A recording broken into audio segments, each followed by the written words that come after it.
वाला विद्यार्थी भाई बहनों धोरण 11 अंकशास्त्र में त्रीजा प्रकरण में अपने बहुलक एमां सतत आवृत्ति वितरण माटे बहुलकनी बात करी। आनी पहला आसादित सूत्र विषे समझ आपी तो ये प्रमाणे अहींया जे मैं रकम लखी है ये 36मुं उदाहरण जे आवृत्ति वितरण है मिश्र प्रकारनुं आवृत्ति वितरण।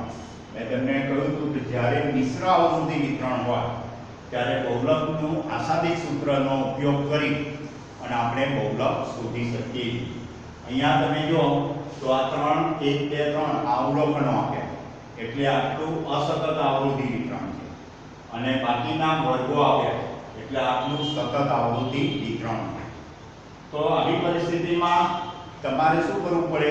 મધ્યક અને મધ્યસ્થ બંને શોધવા પડે। આની અગાઉ ઉદાહરણ 35નું પણ છે ઉદાહરણ સમજ આપી દઉં પહેલા એટલે પછી આ દાખલો આપણે ગણીએ। ઉદાહરણ 35 છે એની અંદર તમને વર્ગ અને આવૃત્તિ બે વસ્તુ આપેલી છે। જો બરાબર ધ્યાન રાખજો। ઉદાહરણ 35 એમાં તમને રકમમાં એવું કહ્યું છે કે એક જથ્થાબંધ વેપારીએ જે ઓર્ડર મૂક્યો અને એ પ્રમાણે એટલા સમયગાળા દરમિયાન જે એના ઓર્ડરો મળ્યા એ ઓર્ડરોની સંખ્યાનું આવૃત્તિ વિતરણ આપ્યું છે। હવે એ આવૃત્તિ વિતરણમાં તમે ધ્યાનથી જુઓ તો વર્ગોની વર્ગ લંબાઈ બધાની એક સરખી છે। બરાબર ધ્યાન રાખજો। 20 થી 25, 25 થી 30, 30 થી 35 જો દરેક વર્ગની વર્ગ લંબાઈ 5 એક સરખી છે પરંતુ जे एनी आवृत्तिओ जो तो सौथी महत्तम आवृत्ति एनी अंदर 7 छे। जे 30 થી 35 ना वर्गनी आवृत्ति ए 7 छे અને 45 થી 50 ना वर्गनी आवृत्ति पण 7 छे એટલે महत्तम आवृत्ति 7 ए બે વર્ગોની છે। એટલે બહુલક માટેનું આસાદિત સૂત્રનો ઉપયોગ કરી અને બહુલક શોધવો પડે। એટલે એની અંદર તમે જો અહીં જે નીચે કોષ્ટક બનાવ્યું છે એમાં વર્ગો ઉપરથી વર્ગોની મધ્ય કિંમત મેળવેલી છે। મધ્ય કિંમત કઈ રીતે મેળવાય એ અગાઉ આવી ગયું છે। અધસીમા અને ઉર્ધ્વ સીમાનો સરવાળો કરી 2 વડે ભાગવાનો। ત્યાર પછી મધ્યક શોધવા માટે x બાર બરાબર a plus sigma fi di fd upon n ગુણ્યા c એટલે d ની કિંમત મેળવી છે f અને d નો ગુણાકાર મેળવ્યો છે। બીજું मध्यक એટલે સૂત્રમાં એ બધી કિંમતો મૂકશો। c વર્ગ લંબાઈ બરાબર તો એ વર્ગ લંબાઈ બધાની એક સરખી છે 5 એ પ્રમાણે મૂકશો। ત્યારથી સંચયી આવૃત્તિ શોધી તો સંચયી આવૃત્તિ શોધવાનું મૂળ કારણ તો અહીંયા આગળ આસાદિત સૂત્રની અંદર mo બરાબર 3n 2x બાર તો આ m જે આવ્યું છે m મધ્યસ્થ એ મધ્યસ્થ મેળવવા માટે સંચયી આવૃત્તિની જરૂર પડે એટલે સંચયી આવૃત્તિ મેળવેલી। એટલે ઉદાહરણ 35 આજે મેં તમને સમજ આપી એમાં આ સૂત્ર પ્રમાણે આ જ રીતનું કોષ્ટક થશે પરંતુ એ કેમ આપ્યું છે સમાન વર્ગ લંબાઈ હોવા છતાં તો મહત્તમ આવૃત્તિ 7 બે વર્ગોની છે એટલા માટે અને મધ્યક મધ્યસ્થ તો આપણે અગાઉ શીખવાડેલા છે એટલે એ પ્રમાણે તમે એ મધ્યક મધ્યસ્થ શોધી અને બહુલક એ પ્રમાણે પૂરો કરજો। એટલે ઉદાહરણ 35 એ તમને હું હોમવર્કમાં એ પૂરું કરવાનું કહું છું આ સમજાવીએ। હવે ઉદાહરણ 36 એ આપણે અહીંયા હું તમને સમજ આપું છું એ આપણે ગણવાનું છે કારણ કે આ આવૃત્તિ વિતરણ એ મિશ્ર પ્રકારનું આવૃત્તિ વિતરણ કહેવાય અસતત અને સતત। તો આની અંદર મધ્ય કિંમત એ x તરીકે આપણે ઓળખીએ છીએ। હવે પહેલા તો 3 અવલોકનો આપ્યા છે તો અવલોકનો એ પોતે જ એ ગણાશે 1 આના માટે 2 x તરીકે અને 3।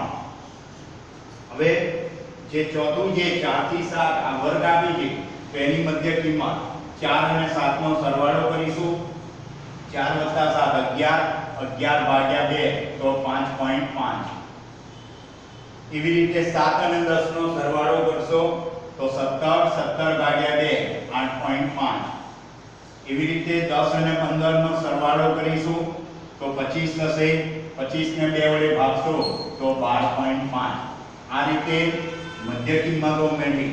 આ તો અવલોકનો છે એટલે એના અવલોકનો x તરીકે અધર સીમાનો ઉર્ધ્વ સીમાનો સરવાળો કરી 2 વડે ભાગી કાઢવાના. 4 + 7 ભાગ્યા 2 એ રીતે આ બધા મેળવ્યા છે. બરાબર ધ્યાન રાખજો. હવે આ મુલાકાતોની સંખ્યા એ x બરાબર વર્ગ અને અવલોકન મિશ્ર પ્રકારનું છે. આવૃત વ્યક્તિની સંખ્યા એ એની સામે આવૃત્તિ ગણાશે f. હવે મધ્યક મેળવવાનું છે એટલે આપણે f અને x નો ગુણાકાર કરવાનો છે. બરાબર. તો મધ્યકનું સૂત્ર શું લઈએ છીએ? x બાર બરાબર સિગ્મા fx છેદમાં n એટલે આવૃત્તિનો સરવાળો. તો આવૃત્તિનો સરવાળો પણ મેળવી લઈએ.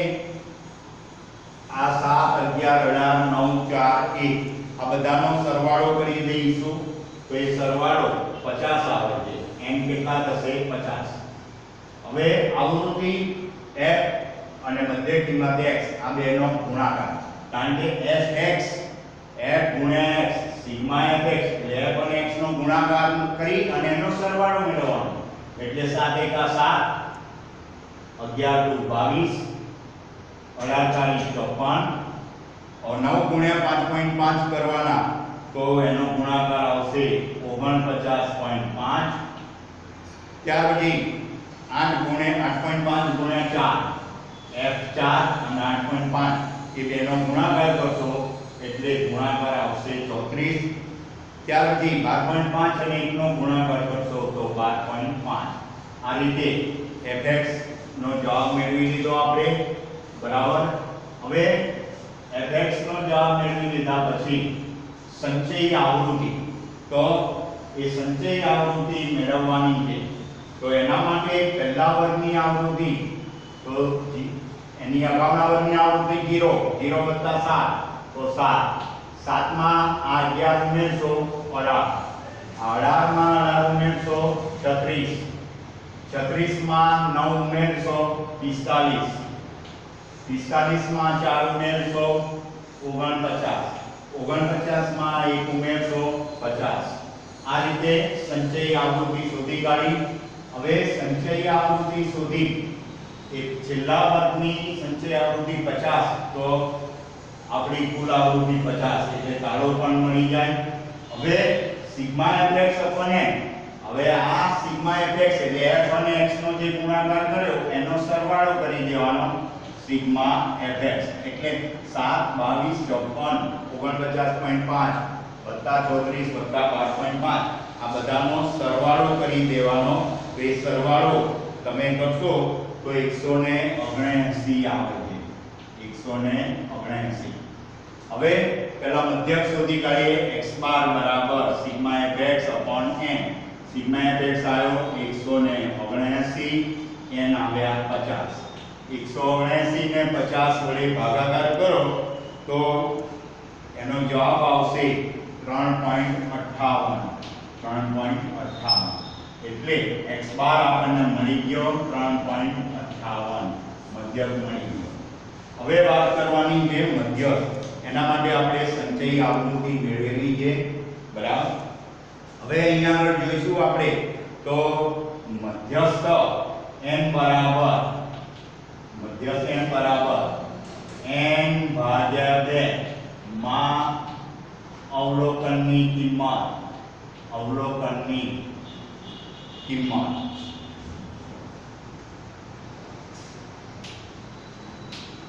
n આપણી પાસે આવ્યા 50 ભાગ્યા 2 માં અવલોકનની કિંમત તો 25 આવશે. 25 માં અવલોકનની કિંમત. હવે 25મું અવલોકન એટલે સંચયી આવૃત્તિમાં જોવાનું. તો 7 સુધી જો અહીંયા જવાબ આવતો હોય તો એ અવલોકન 1 ગણાય. પછી 7 થી વધારે એટલે 8 થી 18 સુધીમાં અહીંયા આવતો હોય જવાબ તો એ 2 કહેવાય. હવે 25 છે એટલે 18 થી વધારે અને 36 સુધીમાં આવી જશે તો એ અવલોકનની કિંમત 25મું અવલોકન આમાં સમી જશે તો 25મું અવલોકન કયું કહેવાશે 3 એટલે મધ્યસ્થ M3 મળી ગયો હવે મધ્યક અને મધ્યસ્થ મળી ગયા એટલે બહુલક માટેનું જે આશાદી સૂત્ર કાલ્પનિક આપેલું એ સૂત્રમાં આ કિંમતો મૂકીશું MO બરાબર 3M - 2x બાર તો 3 ગુણ્યા મધ્યસ્થની કિંમત આવે છે 3 ઓછા 2 x બારની કિંમત 3.58 તો 3 ગુણ્યા 3 9 ઓછા 2 ગુણ્યા 3.58 કરશો તો 7.16 આવશે 7.16 હવે 9 માંથી 7.16 આપણે બાદ કરીશું તો એના માટે બાદબાકી આવશે 1.84 MO એટલે મોડ આપણો આવ્યો 1.84 મોડ બરાબર બહુલક 1.84 આવ્યો એટલે એના ઉપરથી આપણે જે વાત કરીશું તો બહુલકની કિંમત બરાબર તો કેટલી થશે 1.84 એટલે મુલાકાતોની સંખ્યાનો બહુલક જે આપણને કયો હતો બરાબર તો એ કેટલો ગણાશે 1.84 તો આ પ્રમાણે તમે બહુલક એ શોધી શકો હવે એની અંદર બહુલક શોધવા માટે આલેખની રીત પણ આવે છે એ રીત વિશે આપણે વાત કરીએ તો હવે તમારે જો આપણે જે ચતુર્થકો દશાંશકો અને શતાંશકોના જુદા જુદા દાખલા મેં તમને સમજાવ્યા તો એ બધી રીતના દાખલાનું એક સ્વાધ્યાય એ તમારે સ્વાધ્યાય 3.4 પૂરું કરવાનું છે અને બહુલકના જે દાખલાનું છે એમાં 3.5 માં બરાબર 1 થી 3 દાખલા એ તમે ગણી શકશો 1 થી 5 સુધીના દાખલા હા આલેખની રીત આમાં બાકી રહી છે એટલે આલેખવાળા દાખલા એ બાકી રાખજો પણ એ સમજાવ્યા પછી પણ જે અત્યાર સુધીનું સમજાવ્યું છે એટલું 3.4 અને 3.5 સ્વાધ્યાયમાં એ બધા દાખલા પૂરા કરી દેવાના એ હોમવર્કમાં હું તમને આપું છું એટલે હવે બહુલક માટે આલેખની રીત એના વિશે વાત કરી બહુલક માટે આલેખની રીત હવે બહુલક શોધવાનો હોય એ વખતે તમને વર્ગ અને આવૃત્તિ આપેલા હશે બરાબર ધ્યાન રાખજો એટલે એ દાખલા તરીકે કોઈ કંપનીનો નફો અને એના વેચાણ જે એકમોનું વેચાણ કર્યું હોય એની સંખ્યા આપી હોય હવે નફાનો બહુલક શોધો આલેખ દ્વારા એવું કર્યું હોય તો એવી પરિસ્થિતિમાં તમારે શું કરવાનું છે સ્તંભાલેખ દોરવાનો હવે તમને પ્રશ્ન થશે સ્તંભાલેખ એટલે શું સ્તંભાલેખ એટલે તો બહુલક શોધો હોય આલેખની રીતે તો તમારે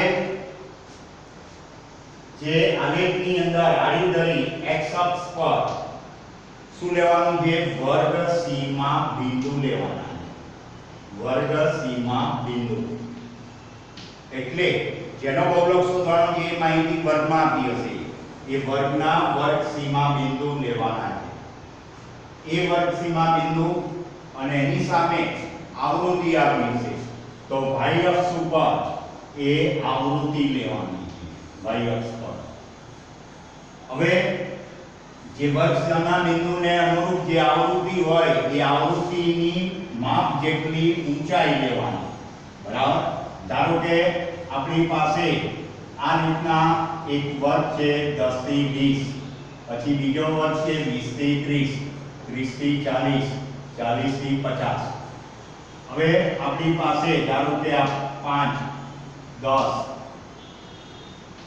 15 16 આવી રીતે આવૃત્તિ और पहला વર્ગની આવૃત્તિ એટલે કે 10 થી 20 નો પહેલો વર્ગ છે અને એની આવૃત્તિ 5 છે તો અહીંયા આગળ 10 થી 20 ની સ્તંભ એની ઊંચાઈ 5 તો આ રીતે 5 ઊંચાઈ વાળો સ્તંભ દોરીશું ત્યાર પછી ધારો કે 20 થી 30 માટે 10 ઊંચાઈ છે તો એ 10 ઊંચાઈ વાળો સ્તંભ દોરશો એટલે आवृत्तिની ઊંચાઈ જેટલી ઊંચાઈ લેવાનું વર્ગસીમા બિંદુનો તફાવત એટલે કે વર્ગ લંબાઈ જેટલી શું લેવાનું એની પહોળાઈ લઈ અને જે લંબચોરસ દોરી એના આપણે સ્તંભાલેખ કહીએ છીએ.